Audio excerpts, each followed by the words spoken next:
Today on Danny Frank, we are talking with a Vermont icon. Madeleine Kunin is a Vermonter who is an inspiration to many from a variety of perspectives. And Madeleine Kunin, you were visiting the landmark Northshire Books, the bookstore in Manchester Center, Vermont. And you were on a tour with your latest book, and you want to tell us about coming of age, my journey to the 80s? Well, happily, yes, and thank you for inviting me to be on your show. Basically, I wrote the book in both poetry and prose because I realized in getting older, I was changing. Different attitudes. I mean, as a politician, you have to be careful about what you say and what you do, and it's like you filter your life through a sieve and keep out certain parts. But as I approached my 80s, I started writing poetry seriously. I'd written some off and on, and I realized that when life is shorter, the future isn't what it used to be, often infinity is close by. So I had a chance to really think and to reflect. And so this book is the result of that, the poems and the prose, and came out October 2nd. And in this short time, it's been doing very well. Well, you've actually written several books, correct? Yes, but this one is different. I've written books to encourage women to run for office. I wrote my first big book called Living a Political Life, where I tried to retrace my steps to becoming governor, because people kept asking me, how did you do it?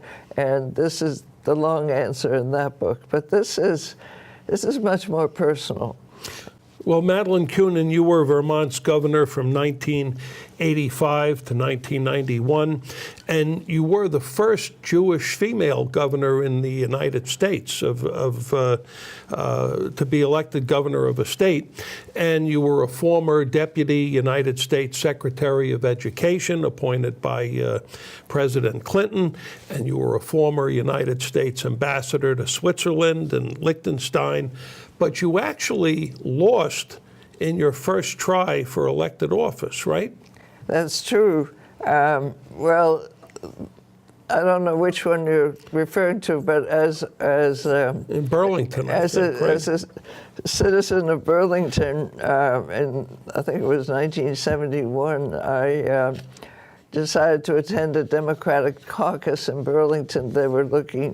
We were electing they called them aldermen at that time.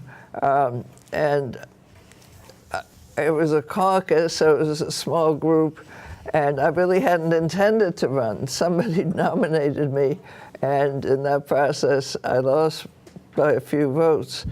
But I also lost my first race for governor, and that's why I paused when you asked me that question, which isn't normally part of my resume.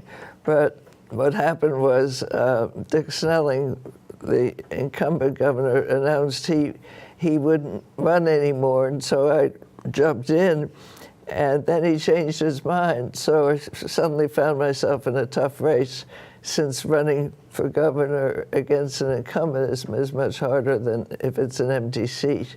Well, your first try for the Burlington alderman, I guess it is, and losing that experience, what did you learn from that? Well, somehow I created a lot of excitement just by being a newcomer. In those days, a certain small clique of people controlled things, and they were very surprised when a newcomer entered the room. They had everything figured out ahead of time. So I learned a lot about politics, but I also benefit from the support I got. So it really prepared me for my first office, which was the legislature, to run there. And it was a good experience looking back on it. Well, Madeleine Kunin, when you were elected to the Vermont House of Representatives as a Democrat, it turned out that apparently one of your strongest advocates and enthusiastic mentors became Emory Hebert, I believe, and he was known as a big conservative Republican, but he urged his House colleagues, as I understand it, to make you the chairwoman of the House Appropriations Committee. Well, we got along very well. You know, those were the good old days where party labels didn't always determine the outcome. And Emory and I worked well together. He was the chair. He'd call on me for democratic opinion. We bargained together over issues, and we respected each other. So I was very fond of Emory. So in legislatures, considering that time frame and that period, as you say, the collegiality that was shared, the respect, when you compare that to what seems to be happening today in many legislatures where there's so much polarization and there's so much extremism. Right, right, especially in the Congress, where people don't even sit down for a cup of coffee together in the Senate dining room or the House facility. And it's too bad because, well, John McCain is probably our last example of a senator who really did work together with the other party.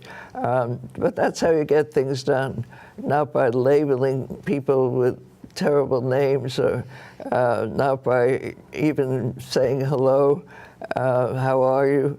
So I think the public, of course, wants this more than anything. They recognize that if we're going to deal with health care, if we're going to deal with the budget, we have to work together. I think the public knows, and the leaders of the parties know, that you only get things done when you work together.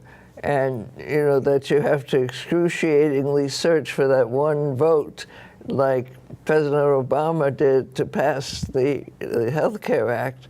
That's kind of ridiculous because then you have a hard time actually implementing the law, which has turned out to be the case with health care. But I think since Democrats won the House, and by a good margin, there's some recounts still going on, I think we'll force some opportunity. At least that they're mouthing those words now. We will work together. One possibility is an infrastructure bill. That would be a great thing if they could work together on that. So maybe there's hope. Madeleine Kunin, at one point as governor in 1986, you actually ran in a campaign against Bernie Sanders. Right. I'd like to say he ran against me. Okay. But there was a three-way race. I had a Republican opponent and Bernie. And he's saying pretty much the same thing now as he did then. He has his own priorities.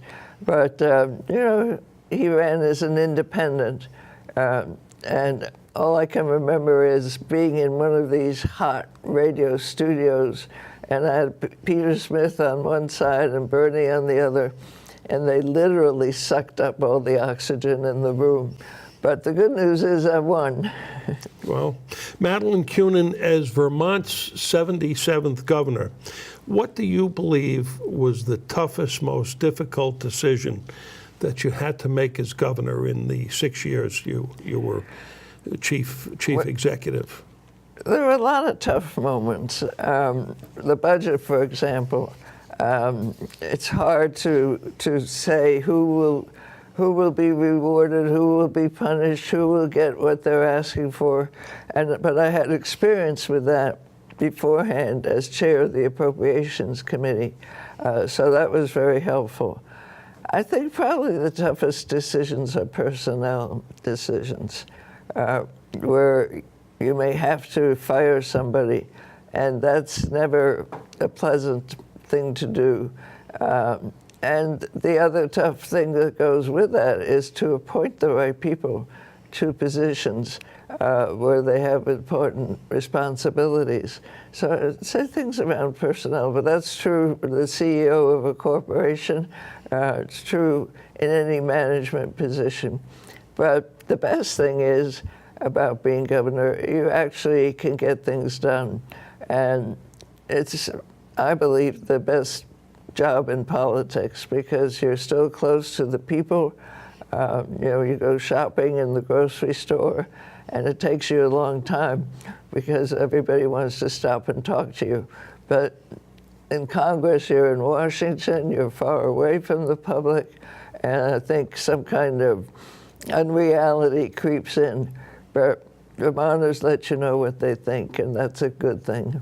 So in your 6 years as governor, what is the decision or the issue that you are most proud of, that you accomplished? Well, some of my appointments, and including appointing judges, it's a little shocking to me now that I'm going to more retirement parties of these same judges than I would have thought.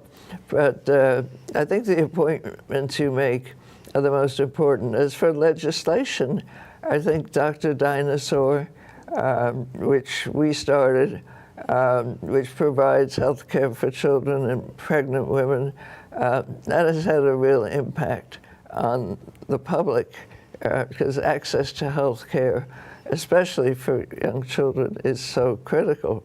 And we're still fighting that battle today. But we started out with children, and that has worked very, very well. Madeleine Kunin, you were actually an immigrant, Right. born in Zurich. And when you were appointed as ambassador to Switzerland and Liechtenstein by President Clinton, and again, Switzerland, where you had been born, what was it like at that time to return to the nation where you were born as the representative from the United States government? Well, it was thrilling in many ways, and I have good memories, childhood memories of Switzerland. I can still barely speak the Swiss dialect, so it was like my life had come full circle because my mother and my brother and I, we came to America at the outbreak of World War II, and I'm sure my mother never dreamed that her daughter would someday come back to Switzerland as the American ambassador. But it was not always easy. There was a big controversy over Switzerland's role in World War II and the role of the banks. And people who had deposited money in Swiss banks because you don't have to reveal your identity in the Swiss banking system. But when they came back after the war, if they were survivors or if they were heirs to survivors, and they tried to get their money back, which they had deposited, Switzerland stonewalled and used its bureaucracy to stop the whole system from working. So my role was to help. I wasn't the only one. There were others as well, but to help Jewish families get the money that they had to deposit. It was their money.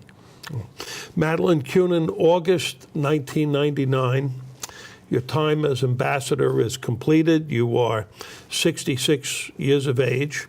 And at a time when many people consider retirement, ending work, slowing down, increasing their time for leisure, what was your agenda at that point in your life?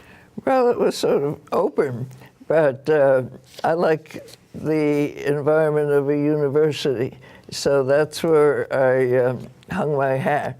And I was at Middlebury College and the University of Vermont and St. Michael's, being a visiting professor and doing some teaching and some writing. And now I'm still the Marsh professor at Middlebury College, and that's where I wrote most of this book. The most precious thing to me at that point was to have an office and to have an assistant who could get me out of trouble with the computer system. And there were many such little crises.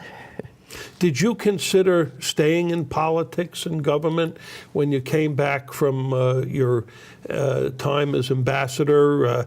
When you look at many of your contemporaries, they do remain in politics and public policy. When we look at people like Senator Grassley from the Midwest, he's 85, and former Secretary of State Kissinger, who's very active, he's 95, and even our two U.S. senators here from the state of Vermont, Bernie Sanders is 77, Patrick Leahy is 78. Did you consider staying in politics? No. No? No, I didn't. I mean, I love politics, and I feel very privileged to have been able to serve the public of Vermont. And in my role as ambassador, but I really didn't look at it as a lifetime position. I think people should rotate more, and there are also demands. You have to raise a ton of money every 2 years, and I wanted to have a more reflective life.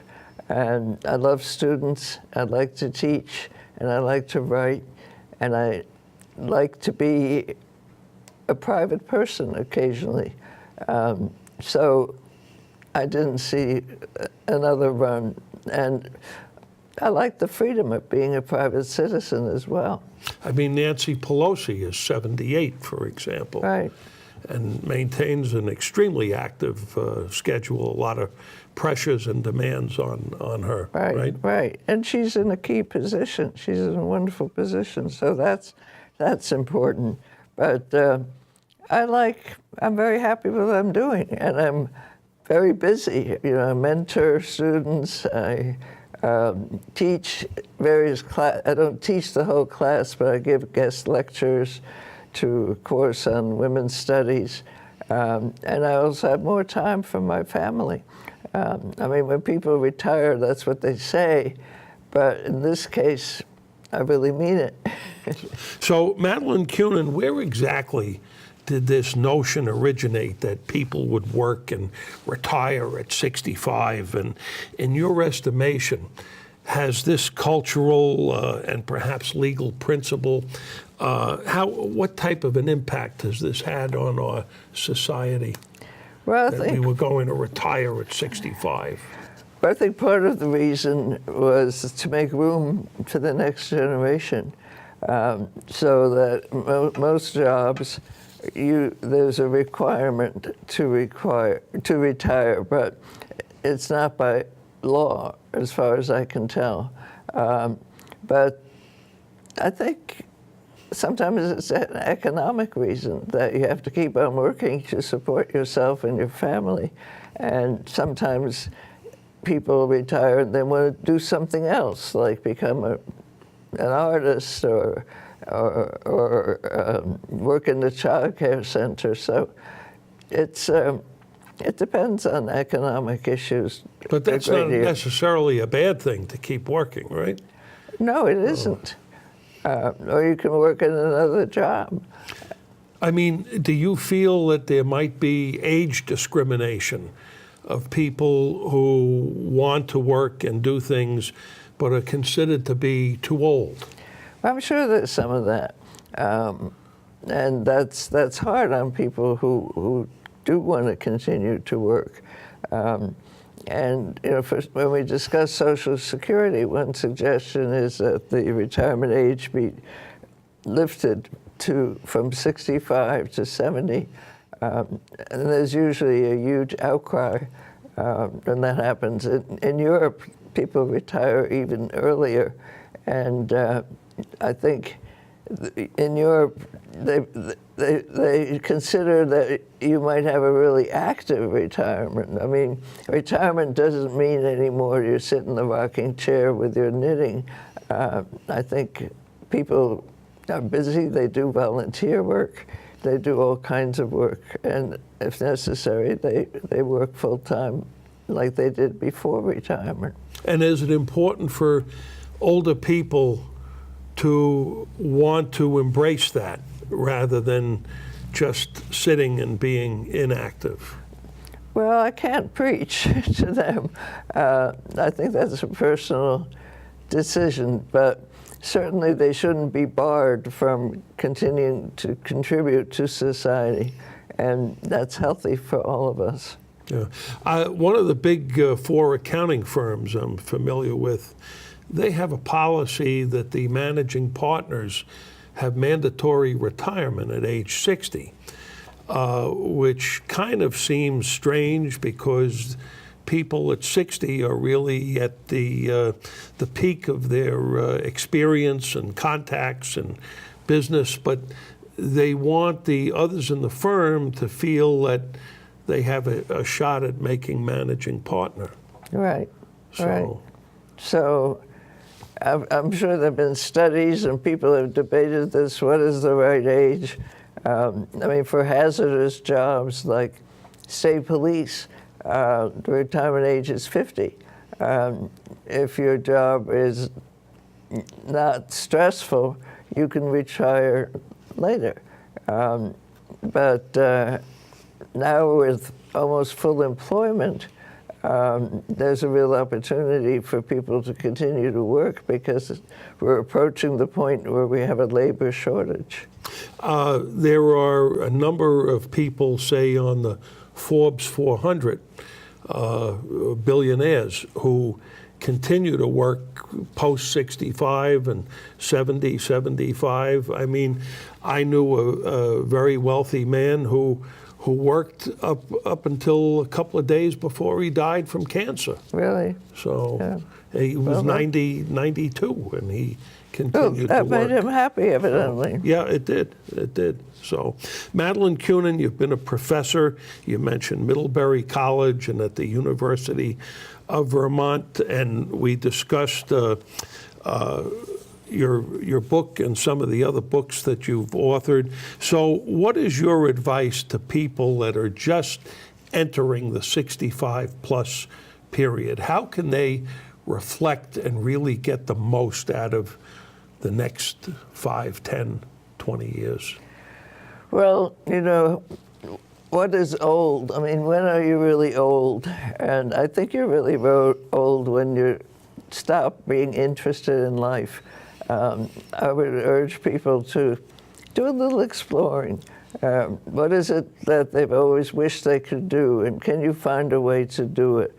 And to continue to be curious, to keep up with the news, to have friends. I mean, you can't control all those things, but there's a lot of evidence that says people who are involved socially, who are close to their families and have a circle of friends, that they live longer.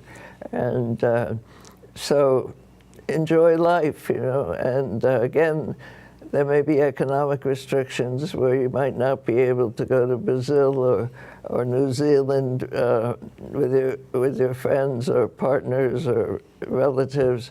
But think about going to New Zealand. And it may just be a dream, but keep dreaming of the things you'd like to do. And I think the most satisfaction that many of us get is when we're helping other people, when the things we do, like volunteering in a school or in a hospital, that gives you both pleasure, activity, and a great return in feeling you're still useful in the world, that you're not pushed aside and say, we don't want to hear from you. Listen to somebody saying, we don't want to hear from you, but make yourself heard. You're still important no matter what the age is, and otherwise you become invisible. This maybe happens more to women than to men as they get older.